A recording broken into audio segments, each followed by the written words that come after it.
Birders and the Heart's Life. This one doesn't have a picture, but I'll show you the picture from a previous poem, since both involve watching birds, in this case raptors. Birders and the Heart's Life. Those guys know all the names.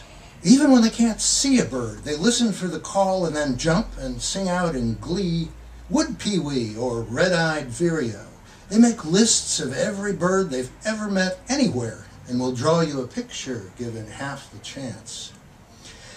So I went out and bought the most damned expensive pair of green field glasses and spent half an hour caressing the just so texture, the perfect fit of the grips, the green, until Kathy finally said, "You're supposed to look through them, silly." Okay, listen. Here's some names. Ruby-throated Thwarble, Undulating Crested Calliope, Purple-backed Thwacker, Haruspicating Bittern, and I didn't even need to see the damn birds. But I hear them, oh yes, and I feel them, rustling through the underbrush, sailing around tight corners, back-flipping in wind twists, settling tight in their nests. So I dragged Kathy out of bed, 5 o'clock Saturday morning. We're going birding. It's peak raptor time at Hawk Hill. The paper says there's dozens every hour, and we're going to see them all. Bring the book. You're not a morning person, remember? She says. And the sun dyes the sky whatever colors it pleases, and I lie back in the grass, paralyzed by beauty and needing to pee, while two soaring northern harriers wait. The color's wrong. They must be Swainson's hawks. Yes, juveniles. No? Wait. They could be kestrels, but the color, dear, changes every damn time the birds swim elsewhere on the wind. Whenever the sun decides, that's enough here, let's move up a notch, they become different birds.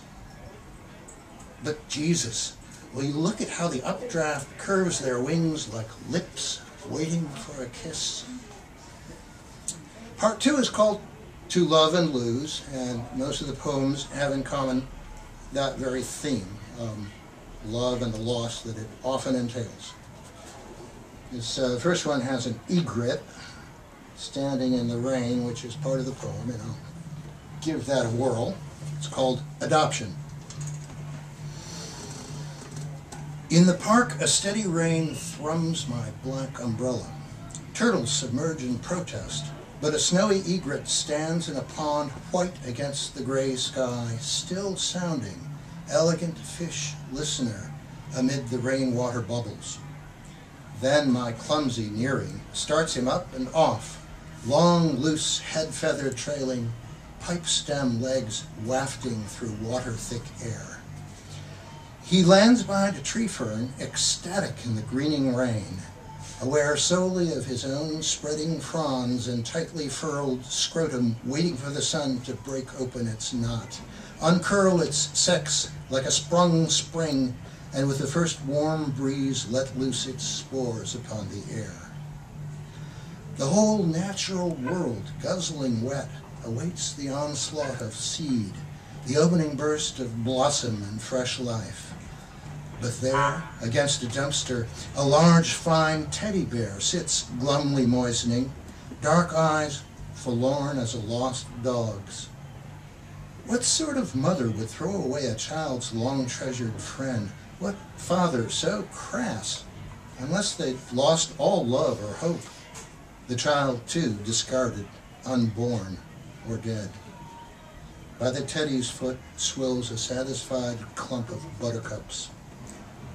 A crow lands on the dumpster and directs his appraising glance at the teddy. The rain sharpens, takes aim. The crow wheels, wet black flash, and caws away to a drier place. Silently the egret glides back to his pond. Childless, I pick up the teddy and turn toward home.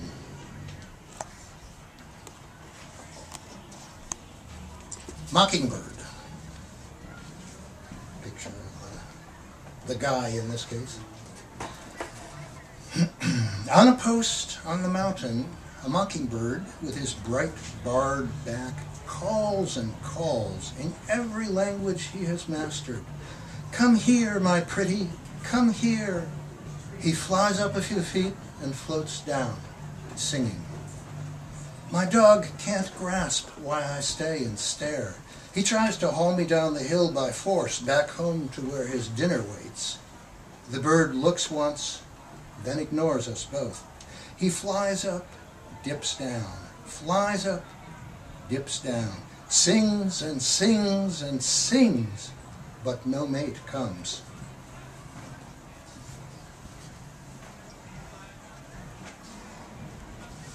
Caribou.